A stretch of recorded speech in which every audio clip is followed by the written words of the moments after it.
ಗುಂಡ, ನಿಜವಾದ ಕನ್ನಡಿಗ ಅಂದ್ರೆ ಯಾರು? ಇಂಗ್ಲಿಷ್ ಅಲ್ಲಿ ಫೇಲ್ ಆದವರು ಸರ್. ಸರ್ ನನಗೆ ತುಂಬಾ ವರ್ಷದಿಂದ ಒಂದು ಪ್ರಶ್ನೆ ಮನಸ್ಸಲ್ಲಿದೆ. ಏನ್ ಪ್ರಶ್ನೆ ಗುಂಡ ಅದು?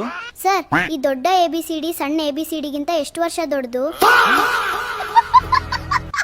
ಗುಂಡ, ಶಾಲೆಗೆ ಯಾಕೋ ಲೇಟು? ನಾನ್ ಬರ್ತಾ ಇರ್ಬೇಕಾದ್ರೆ ಒಬ್ರು 100 ರೂಪಾಯಿ ಕಳ್ಕೊಂಡಿದ್ರು ಸರ್. ಓ, ನಿನ್ನವ್ರಿಗೆ ಆ 100 ರೂಪಾಯಿ ಹುಡುಕೊಡಕ್ಕೆ ಅವ್ರಿಗೆ ಸಹಾಯ ಮಾಡಿದ್ಯಾ? ಇಲ್ಲ ಸರ್, ನಾನು ಆ 100 ರೂಪಾಯಿ ಮೇಲೆ ನಿಂತ್ಕೊಂಡಿದ್ದೆ. ಇಂಗ್ಲಿಷ್ ಬಗ್ಗೆ ನಿಮ್ಗೇನಾದ್ರೂ ಡೌಟ್ಸ್ ಇದ್ರೆ ಕೇಳಿ.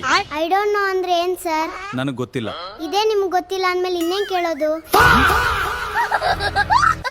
ಭೀಮಾ ಮರದಿಂದ ಕೆಳಗೆ ಬಿದ್ದನು, ಇದು ಯಾವ ಕಾಲ?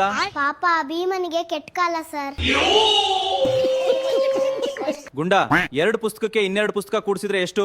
4 ಪುಸ್ತಕ ಸರ್. ಈಗ ನಾನ್ ನಿಂಗೆ ಸ್ವಲ್ಪ ಕಷ್ಟದ ಪ್ರಶ್ನೆ ಕೇಳ್ತೀನಿ. 12,020 ಪುಸ್ತಕಕ್ಕೆ 611 ಪುಸ್ತಕ ಕೂಡಿಸಿದ್ರೆ ಎಷ್ಟು? Library sir. ಗುಂಡ, ನಾನ್ ಎಷ್ಟು ಬೈದ್ರು ನೀನ್ ಯಾಕೆ ಸಿಟ್ ಮಾಡ್ಕೊಳಲ್ಲ? ಯಾಕೆ ಎದುರು ಮಾತಾಡಲ್ಲ? ಸರ್, ನೀವ್ ಹೇಳುದ್ ವೇದವಾಕ್ಯ ಯಾವತ್ತೂ ನಂಗೆ ನೆನಪಾಗುತ್ತೆ. ಎಷ್ಟು ಒಳ್ಳೆ ಸ್ಟೂಡೆಂಟ್ ಕಣಪ್ಪ ನೀನು. ಆ ವೇದವಾಕ್ಯ ಯಾವ್ದು ಗುಂಡ? ನಾಯಿ ಬೊಗಳಿದ್ರೆ ದೇವಲೋಕ ಹಾಳಾಗ್ತೈತೇನೋ.